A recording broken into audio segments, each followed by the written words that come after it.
Knowledge world skills development اور doctor عیسیٰ lab کی باہمی اشتراک سے مرکز قومی زبان اردو کے تحت محفل مشاعرے کا اہتمام کیا گیا۔ دل میں وحشت، ہونٹوں پہ مسکان بھی ہے، میرے اندر حیرت کا ایک طوفان بھی ہے، اور اس پل پل رنگ بدلنے والی دنیا میں ایک ہی چہرہ رکھنے کا نقصان بھی ہے۔ ایک ہی صف میں کھڑے ہو گئے محمود و ایاز، کاٹ لیجیے پھر خطابی سے،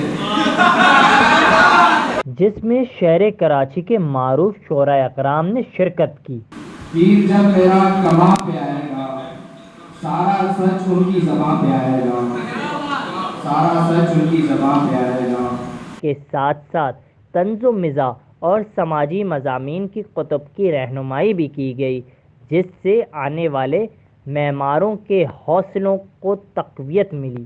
عوام کی شرکت نے تقریب کا لطف دوبالا کر دیا۔ اردو ڈیجیٹل نیٹ ورک سے گفتگو کرتے ہوئے شرکاء، شاعروں، ادیبوں اور مصنفوں نے اپنے خیال کا اظہار کرتے ہوئے کہا کہ اس نوعیت کے پروگرام بار بار ہونے چاہیے۔ ایسی تقریبات نہیں ہوتی جہاں پر کہ اردو زبان میں کام ہو۔ نوجوانوں کو اصل میں ان کی نفسیات کے مطابق اردو دی نہیں جا رہی، اردو چکھائی جا رہی ہے، ان کی روح تک نہیں پہنچائی جا رہی، ان کی روح تک ان کے مزاج کے مطابق اتارنی پڑے گی۔ اور مشاعرے کی محفل جتنے بھی انعقاد کیے جاتے ہیں اس سے ایک انقلاب اور ایک شعور و آگاہی جو ہے رونما ہوتی ہے۔ نئے شعراء جو ہے وہ منظر عام پر آ رہے ہیں، اور آج بھی یہاں مجھے دیکھ کے خوشی ہوئی جن شعراء نے اپنا کلام پیش کیا وہ میرا خیال ہے کہ شاید زیادہ سے زیادہ 25 سال کی عمر سے زائد نہیں ہوں گے۔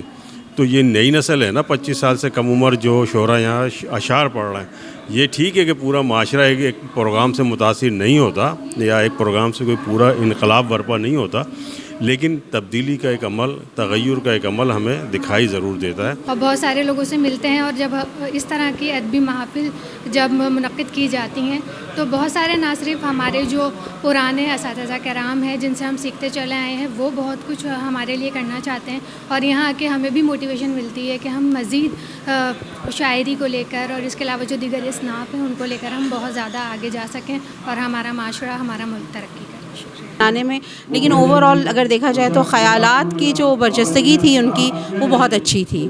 وہ اپنے ماضی سے جڑے ہوئے ہیں، وہ حال پہ سوچ رہے ہیں اور وہ مستقبل کو اس کے ساتھ لنک کرنا چاہ رہے ہیں۔ تو اس لحاظ سے ایسی تقریبات مسلسل اور متواتر ہوں تو رزلٹ یقیناً پیدا ہوگا۔ ایسے کہنا کہ ایک تقریب سے رزلٹ پیدا ہو جائے وہ مشکل ہے۔ قومی زبان اردو کو فروغ دینے کے لیے تقریب انعقاد کی گئی تھی، جس میں شرکاؤں کی بڑی تعداد نے یہ کوشش کی کہ نئی نسل کو اردو سے لگاؤ اور محبت کا ایک بہترین مقام مل سکے۔